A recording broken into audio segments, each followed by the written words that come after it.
Yo, what's going on, guys? I'm back with another video. Today we're gonna be looking at the most craziest prison escapes ever. Ever. Let's check it out. The craziest prison escapes of all time. The Alcatraz escape. Alcatraz Federal Penitentiary, better known as Alcatraz, is likely the most iconic prison in the entire world. Alcatraz is this a prison that's like, I think this is the prison that's like in the middle of like nowhere, like legit in the middle of the ocean. It's on top of a small island in the San Francisco Oh, not in the middle Bay, of the ocean. and started like, its life in the in the ocean. 1850s Surrounded as by a waters. military fort, and then was converted to a military prison in the 1910s. And in the 1930s, the United States Department of Justice bought the military prison and turned it into what we know it as today, a former maximum security federal prison. Alcatraz was notorious for a couple of reasons, both of those reasons being extremely tied together. For starters, it was notorious because it was literally seen as an escape-proof prison. And that was because it combined the highest level technology possible within the walls of this prison, and it also coupled that with timeless prehistoric technology outside of the prison walls. What I mean by that is the literal mile of rough, shark-infested water surrounding the prison, making it extremely unique and almost one of a kind. Because sure, Bro, first of all, what do you have to do in the first place to end up in a facility like this, bro? Like, you have to do some horrendous things, bro. You like legit war crimes to end up in a prison like this. Like Alcatraz is this even still a prison, or I'm pretty sure it's abandoned actually. Inside a maximum security prison with all of the bells and whistles is one thing, but having all of those in combination with being on a remote island surrounded by rough, shark-infested water is just a whole nother level. And that is partially what made Alcatraz so famous. But obviously, they don't build these prisons for great people. These federal maximum security prisons exist for a reason, which brings us to the second reason why this prison was so notorious. It was home to some of the most infamous criminals of its time. For example, Al Capone, George Machine Gun Kelly, Alvin Karpus, and a bunch of others. So yeah, it's safe to assume that George Machine Gun Kelly. So you telling me Machine Gun Kelly named his like artist name is based on George Machine Gun Kelly? I never knew that. I thought, damn. The more you learn, bro. Alcatraz was likely the one prison that nobody could escape from. And from 1933 until 1962, that was considered true. There was multiple escape attempts, but none that were considered successful. That was until June 11th of 1962, when three men would cause not only national headlines, but also an ongoing mystery that still puzzles the world to this very day. Frank Morris and the Anglin brothers were lifelong criminals, and by the time they had ended up at Alcatraz, they were no strangers to escape attempts. Frank Morris started his criminal career at the age of 13 and lived a life of crime primarily consisting of drugs and robbery. And throughout his time being in and out of the system, he had escaped multiple times from multiple different correctional facilities. He was likely able to escape due to his extremely high intelligence, and is recorded to have an IQ of 133, which is in the top 2% of the general population. But unfortunately, he decided to use his powers for evil. On the other hand, the Anglin brothers, John and Clarence, didn't start their criminal career much later. Clarence was caught breaking into a service station when he was only 14 years old, and the brothers began robbing banks together not long after. They too had multiple escape attempts and successful escapes on their record, which may not come as a surprise considering the context of this video. Now that we have all of the information, one question still remains. What happens when you mix an inescapable prison with criminals that cannot be contained? Well, the answer lies in the following story. A story that is shrouded in irony, because sure, why wouldn't you want to have all of the extremely dangerous bad guys in one place? Well, because then you have all of the bad guys in one place where they can work together. And that is exactly what happened. Frank Morris, John Anglin, Clarence Anglin, and Alan West actually knew each other from previous convictions in Florida and Georgia. I guess you really are the sum of the 5 people you hang out with. Regardless, with all of their histories of prison escapes, it didn't take long for them to begin plotting their escape from Alcatraz, the prison that you're supposedly not able to escape. And after coming together to join forces, they come up with a plan to escape. And this plan starts by chipping away. But how though? Because they legit like won't. I'm studying right now, but like he said the waters were infested and filled with sharks, bro. Like, I don't know how you can actually escape that. I mean, yet again, sharks aren't really known to like intentionally go for humans. They only like go for other fishes, you know? They don't intentionally seek humans to eat.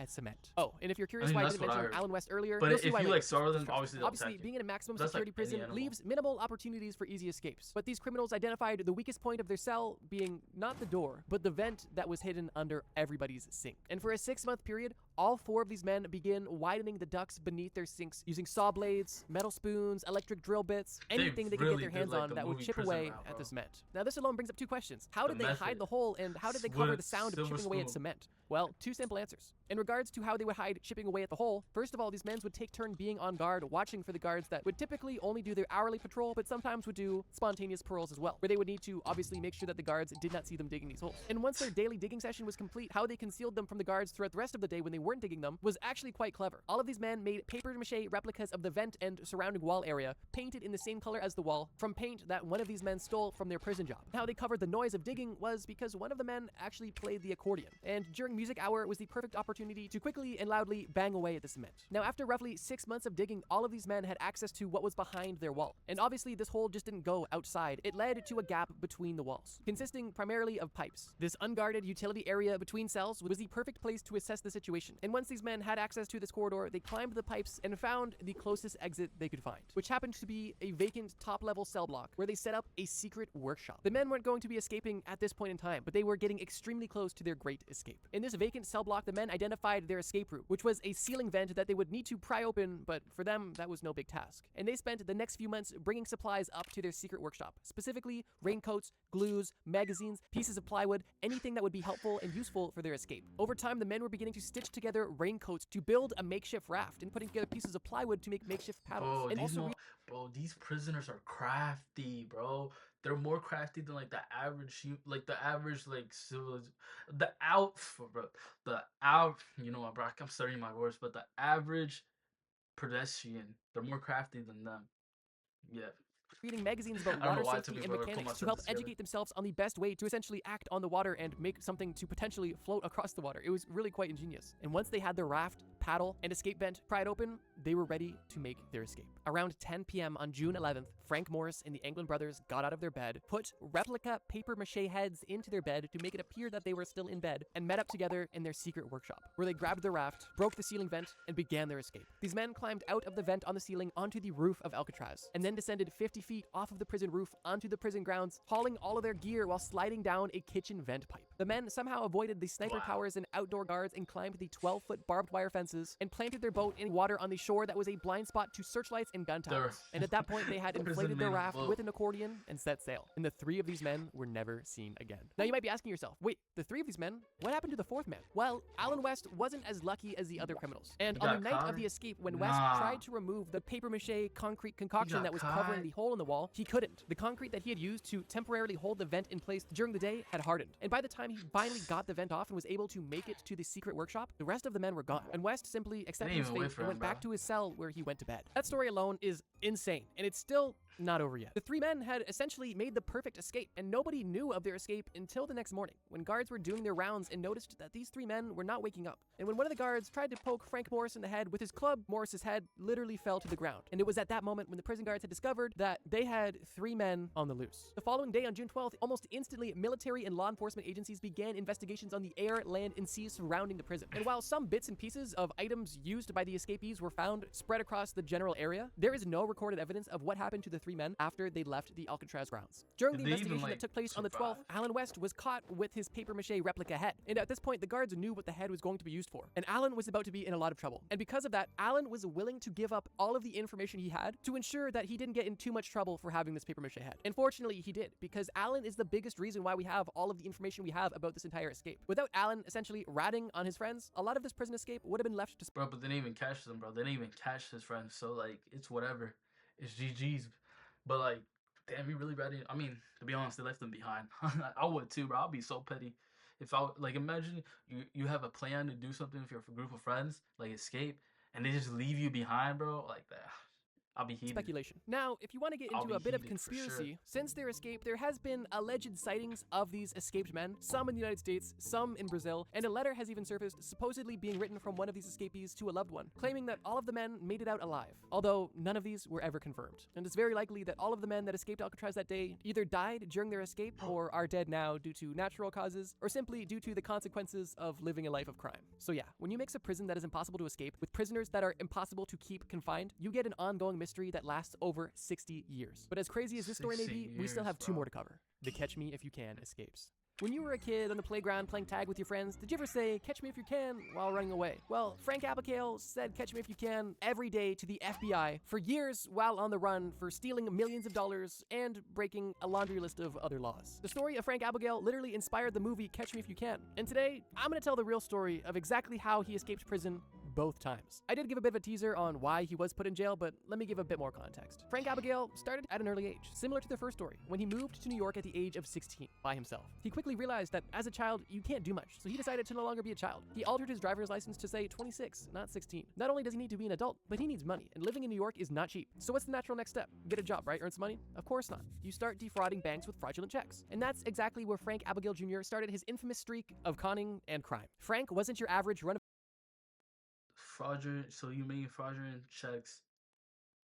I always wonder something about that. Like, how do those checks even go through? Like, how do they even go through? Like, if, like, I always thought about like how that, because people actually got away with that. of the mill Obviously, fraudster, they and he was eventually got rather caught, but like, clever how and did that sharp. even And go one of the through? biggest reasons why he was able to get away with his crimes for so long is because he was a serial imposter, specifically by impersonating professionals when cashing these checks so that there was less scrutiny and chance of being figured out. He faked being a pilot, a doctor, a lawyer, and other white... But it reminds me of that one movie, bro, with Leonardo DiCaprio.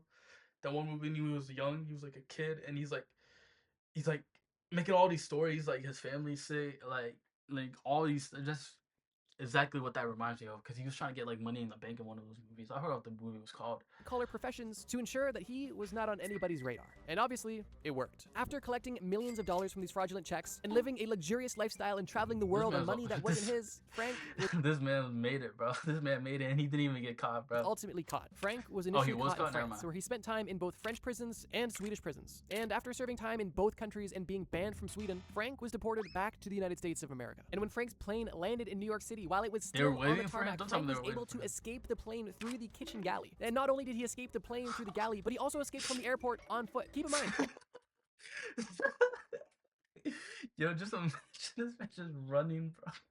airports are pretty secure places, and I guess this was, a different time, if you know what I mean, but still, that's a pretty crazy feat. This is the tame prison escape of the two, which is why I'm kind of covering it a bit quickly. Frank ended up being on the run for a few weeks until he was caught once again, Well, this used to be able time to get at the Montreal oiled a airport. lot You'd in think this guy would have learned his airports lesson before around 9/11 airports, but I guess not. It's also a bit ironic that he was caught in Quebec, a French-speaking Canadian province. Regardless, it's this second capture which sparks the crazy story of his second escape from prison. Frank was sent to a federal detention center in Atlanta, Georgia, where he was awaiting his trial. And it was at this detention center where he pulled off the most lucky and almost funny prison escapes. The U.S. Marshal that brought Frank Abagnale into this detention center somehow managed to forget Abagnale's paperwork. And this gave Abagnale a lot of room to come up with convenient stories. And the story that he began to spin was that he was a prison inspector, a secret shopper of penitentiaries, if you will. And because of this, There's although he no was way he incarcerated, fell he was for it. given very special treatment, specifically by the guards. One of the most interesting perks that Frank got was he actually wasn't even in a prison jumpsuit. He was allowed to wear street clothes, which may seem simple, but is a huge privilege. So even though Frank is locked up, he's not necessarily in a bad situation. Guards are speculating that because there's no papers, he must be a prison inspector. Frank is definitely not going to tell them that's not the case. He's being given special treatment in this jail, which is almost unheard of. And he then gets Bro, the this idea man Frank, bro.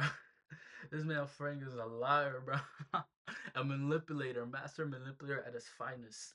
that, maybe I can get out of this place. And that's exactly where his escape begins. After he decided that he was going to escape, he calls his girlfriend, as he knew that he would need somebody on the outside to help validate the story he was about to tell. When he called his girlfriend, he ensured that she had an FBI business card from an agent that previously visited her due to some other things that Frank was up to. And then he asked her to impersonate a magazine writer, which she did, and she used this fake writer persona to set up a meeting with a real police inspector, who she would also get the business card of, which was the entire point of the meeting. Once Frank's girlfriend had the FBI's card and the prison inspector's card, they were well on their way to breaking Frank out. She went to a local paper copy place and made 500 copies of the FBI agent's business card, but she changed the contact number on the business card to a payphone in a mall. During her next visit, she gave Frank both of these business cards, and with these business cards in hand, Frank was able to convince prison guards that he, in fact, was a prison inspector. Frank convinced one of these guards that he had an urgent meeting with the FBI and that he needed to be released immediately, and he even urged the guard to call the FBI agent's number on the business card that he had, which he did. And when this prison guard called the FBI agent, it was really Abagnale who was waiting at the mall. And Abagnale played that part perfectly, claiming that Frank had extremely sensitive information that he needed to give to her immediately, and that this information was too high level for this prison guard to be made aware of. And for that reason, the FBI agent was going to come pick up Bro, Frank. the prison guard, bro, the thing is, this prison guard is dumb. Like, you're not gonna check with your superiors, or is he the superior? because he's the superior of the prison. Like he's dumb. Like once because his prison inspection had come to a close. And later that day, prison guards walked Frank directly out of the prison, allowing him to walk directly into his girlfriend's car, and Frank drove off into the sunset once again as a free man. Although this perfect escape didn't have a perfect ending. At least, not in the way that he thought, because he was caught only a month later in New York. Frank was sentenced to 12 years in prison, where he actually ended up only serving 5, as he made a deal with the FBI that he would be released early if he would help the FBI on fraud cases and teach them all of the tricks that he used to commit all of the crimes that he did. A good deal both ways around. Now, the story actually ended up having a bit of a happy ending, because Frank really did turn his life around. He was able to be a very valuable asset to the FBI. this is Frank, this is Frank, bro. W Frank. Wife while doing FBI work and had 3 really did turn his life around. He was able to be a very valuable asset to the FBI. He actually met his wife while doing FBI work and had 3 sons, and one of his sons is actually now an FBI agent. And while the escape story was utter insanity, what a story, bro. What a story. One of the most interesting facts about this entire case is the fact that after all of the crimes were committed, all of the time on the run, and all of the jail time was served, Frank was only 26 years old, which means that everything I just described happened when he was 16 to 26. This man literally lived a lifetime's worth of life in a decade. And it's no wonder that he had such a successful book and eventual movie adaptation. There's obviously a lot more to Frank's life story, but that's beyond the scope of this video. And speaking on I think that is the movie I was talking about. And eventual movie adaptation. Yes, this was the movie I was talking about. It was under my nose the whole time. There's obviously a lot more to Frank's life story, but that's beyond the scope of this video. And speaking on beyond the scope of this video, let me just say this. When doing research for this video, I found so many insane stories about people escaping prison in literally insane ways. And for this video, I wanted to pick some pretty famous examples that were verifiably crazy and also somewhat well known. However, I do have a list of over 30 other examples of people who escaped prison around the world in the most insane ways. So if you guys loved this video and would like a part 2 about more obscure and more unknown prison escapes, please let me know in the comments that you would love a part 2 to this video. I would be more than happy to make it. Maybe if this video hits 20,000 likes, I'll make a follow-up. Your guys' support truly means a lot. Now, let's get to our third crazy prison break story. The Japanese prison break. Yoshi Shiratori is likely one of the most famous escape artists from all of Japan, and he didn't have a career in magic. He unfortunately had a life of crime. Yoshi lost his father at the age of 2, and his own mother abandoned him shortly after. And as an adolescent, he worked at a tofu shop, and then later became a fisherman, catching crabs in Russia. However, after succumbing to a crippling gambling addiction, he turned to a life... It's always gambling, bro. It's always gambling.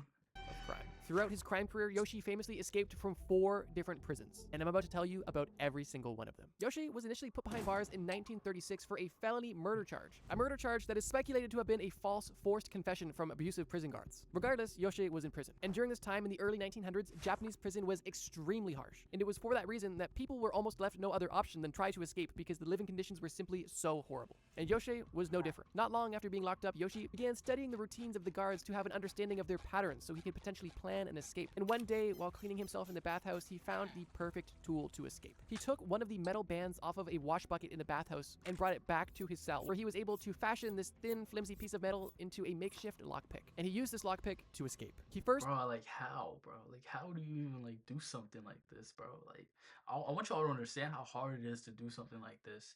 Waited for the guards to pass by his cell, and then he put pieces of wood underneath a blanket on his bed to make it appear that he was in his cell. And then he began picking the lock directly on the front door of his cell. One of the most brazen escapes we've talked about so far in this video. Bro, you gotta be careful with this too, because if it falls, bro, and you drop it, bro, it's GG's. After successfully picking the lock on his own cell, he was free from his cell, but still behind many other locked doors. And surprisingly, he was able to successfully lockpick through numerous other doors and successfully escape the prison and achieve freedom once again. But this is only his first escape of many, as 3 days after his initial escape, he was already back in police custody because he was found stealing supplies from a local hospital. Because of this escape and attempted theft, he was given another life sentence and transferred to a different prison. Originally, Yoshi was actually placed back in the original prison he escaped from, but during World War II in 1942, Yoshi was actually transferred to another prison, known as Akita Prison, where he found himself in harsher conditions. And the guards at this prison were very privy to his escape attempts, and they wanted to make sure that they made an example out of Yoshi. One of the additional punishments that Yoshi received at this new prison was extended solitary confinement. And these solitary confinement rooms were literally designed for escape artists. They had smooth copper walls, the ceiling was extremely high, and the only way in and out was the front door, besides a skylight that was at the very top of the very high ceiling, which obviously nobody could reach. Right? Well, almost anybody couldn't reach. Because on June 15th, in solitary confinement, Yoshi decided to escape once again. When I say Yoshi was a master escape artist, I mean it. And he was able to escape this unescapable room. And how he did it was he first got out of his handcuffs. Oh yeah, he was literally kept in handcuffs 24/7 in this new prison just because they wanted to make extra sure he would not escape. But obviously that didn't stop him. He escaped these handcuffs by finding a piece of wire once again in the solitary confinement. Where it came from, we don't know. But regardless, he used it to unpick his handcuffs. At this point, his hands were free. And he began to use his bare palms and feet to scale the sides Bro, is this man like an escape artist? Was he like an escape artist before going to prison, bro? Because there's no way.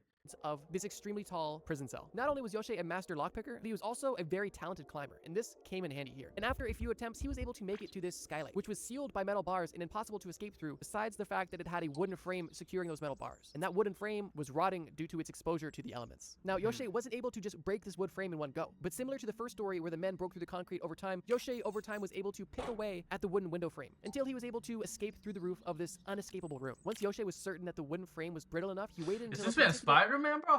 How do you climb up the walls like that? A stormy night to bust through the roof, as he assumed on a stormy night the guards would be less likely to suspect tapping on the ceiling to be footsteps and more likely to simply write them off as rain, which is exactly what he did, and it worked flawlessly. And once again, Yoshi was a free man. Now this time you must be asking yourself, okay, obviously he didn't steal again, right? He escaped prison twice, almost an impossible feat. There's no way he was going to steal again to go back to prison, right? And you're technically right, but obviously he did go back to jail because we still have 2 more escapes to talk about. And the reason he was sent back to prison is rather unique. After his 3 months of essentially homeless freedom, he decided to pay one of the head guards from Akita prison a visit, because this head guard was one of the only ones who never beaten and abused him. The guard recognized Yoshi at his door and let him in and fed Yoshi and allowed him to tell his story. And Yoshi explained to the head guard that he was here simply to tell him his plan because he deserved to know, because he was the only one who treated Yoshi well. Yoshi explained how he wanted to go to America. Bro, what? Yoshia, bro, what are you doing? You don't tell a guard, even if they're nice to you, bro. You don't tell them anything, buddy. To raise awareness about the human rights violations that were taking place in Japanese prison, and hopefully through this awareness and a civil lawsuit be able to gain his freedom once again. And while this head guard seemed to be respectful and listening, when Yoshi went to use the washroom, this head guard unsurprisingly called the police and Yoshi was sent back to prison once again. Now this time, Yoshi requested that he at least go to a Tokyo prison where it's a bit warmer, because the first 2 prisons he had spent time in were in the northern part of Japan where it was relatively cold, which only added to the distress that he experienced within prison. However, this 3rd prison he was sent to was not in Tokyo and not in a warm climate at all. It was actually the northernmost prison in all of Japan, known as Abashiri Prison. And the guards at this prison were not messing around. At this point, they knew this man was extremely clever and not only escaped from 1 prison, but from 2, using different methods. And when they booked him into this 3rd prison, they made sure that he would never escape again. He was in a cell that only had openings that were smaller than the human body, so he could not possibly escape. He was given custom fit ankle cuffs and arm cuffs that were behind his back without keyholes, so they could not possibly be picked. And he was almost always by himself in freezing cold conditions. And on top of this, his life sentence was only extended due to his additional escape. So realistically, at this point, Yoshi had nothing to live for. His arms and legs were bound. There was absolutely no opportunity for escape, and he was alone all of the time, freezing cold and poorly treated. But somehow, Yoshi still had one more trick up his sleeve. While confined in this hellhole, Yoshi's body was basically useless, but his mind was definitely not. And what he did to escape Abashiri prison was absolutely insane. He realized that the cell that he was being held in was made primarily of iron, and the food that he was given every single day was a very salty miso soup. And while he needed to eat as much of his food as possible to live, he always left a little bit of miso soup behind, which he would splash directly on the bolts of the observation window on the door and on the hinges of his handcuffs and ankle cuffs. And slowly, over time, the salt and oxygen exposure on this metal would slowly cause it to rust and weaken. And after 6 months of slowly deteriorating the metal that confined him, he was able to make— But that must have taken a minute, though. I'm not gonna lie to you. Once again, at night, he started by fully removing his leg cuffs and then his arm cuffs, and then began the true challenge. He began unbolting the observation window on the front door of his cell, but there was still one problem. Even with the observation window bars removed, the hole was still too small for the human body. Well, at least the average human body. Yoshi was, of course, a talented contortionist. Maybe because he was ultra flexible, or maybe just because he was ultra determined, he was able to dislocate his shoulders to shove his torso through this observation window and flop himself on the ground outside of his cell, almost free. He later broke through an unprotected window in the ceiling in a different part of the jail and was once again a free man, and also the first person ever to escape from Abashiri prison, one of the most brutal Japanese prisons ever. But similar to Alcatraz, the risks associated with escaping this prison weren't just within the walls. Even if you escape this prison, you are still in an extremely remote northern part of Japan with no civilization around you, extremely cold temperatures, and on top of all of this, mountain bears. But somehow, Yoshi still survived. He ended up finding an abandoned mine shaft in one of the nearby mountains and was able to live in there alone, primarily eating nuts, berries, small animals in the area, and even crab fishing, which he reported to have learned from watching the bears do it, which is insane if true. But here's the thing, Yoshi didn't die in this mine shaft. He obviously got a bit restless and decided that it was worth risking going back into civilization, and made the long trek to the nearest city, where he was surprised to see English and American soldiers and what seemed to be a huge change in the culture. And that's when he grabbed a newspaper and got caught up to date. During his 2 years spent in this abandoned mine shaft, World War II had come to a close, Japan had surrendered, and America, for the most part, had taken over the entire penitentiary system, which to Yoshi was a huge relief, because he assumed at that point that there would be huge reform, and at the very least, they'd be less on his case. And with this newfound information, he felt more confident to try to return to his family. But it was on this 50-day journey from where he was to his family that he found himself in trouble once again. Starving on his journey.